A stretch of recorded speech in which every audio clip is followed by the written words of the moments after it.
Hello everyone, study with Rakib sir YouTube চ্যানেলে সকলকে স্বাগত। আজকে আমি আলোচনা করব কাব্য ও কবিতার ধারা থেকে আরও একটি বর্ণনামূলক প্রশ্নের উত্তর নিয়ে। এই প্রশ্নের উত্তরটিও দ্বিতীয় সেমিস্টার পরীক্ষার জন্য গুরুত্বপূর্ণ, তাই আর দেরি না করে প্রশ্নের উত্তরের দিকে যাওয়া যাক। প্রশ্ন: গীতি কবিতা কাকে বলে? গীতি কবিতার বৈশিষ্ট্যগুলি লেখো। 2+3। উত্তর: যে কবিতায় কবি তাঁর একান্ত ব্যক্তিগত আবেগ অনুভূতিকে এক সাবলীল ও আন্তরিক গীতিপ্রবণ ভাষায় ব্যক্ত করেন, সেই কবিতাকে গীতি কবিতা বা মন্ময় কবিতা বলে।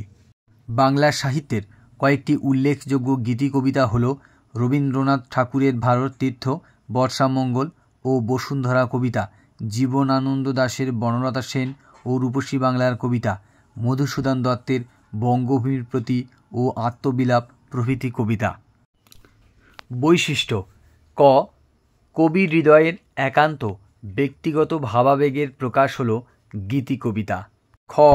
কবিচিত্তের ব্যক্তিগত অনুভূতি থাকলেও গীতি কবিতার এক সার্বজনীন আবেদন থাকে, যা চিরন্তন ও শাশ্বত। গ. কবি ও পাঠকের নিবিড় রসসংযোগই গীতি কবিতার প্রধান আকর্ষণ। ঘ. গীতি কবিতা যতখানি আবেগ অনুভূতিমূলক, সাধারণভাবে ততখানি চিন্তামূলক নয়। উয়া. প্রেম, প্রকৃতি, স্বদেশপ্রীতি, ধর্মীয় বা ভক্তিমূলক ইত্যাদি নানা বিষয় নিয়েই গীতি কবিতা রচিত হতে পারে। রবীন্দ্রনাথ বলেছেন, গীতি কবিতা একটুখানির মধ্যে একটি মাত্র ভাবের বিকাশ। উত্তরটি তোমাদের কেমন লাগলো তা কমেন্ট করে জানাতে পারো। আর চ্যানেলে নতুন হয়ে থাকলে চ্যানেলটিকে সাবস্ক্রাইব করে পাশে থাকা বেল আইকনটিতে ক্লিক করে রেখো এই রকম ভিডিওগুলো সবার আগে পেতে।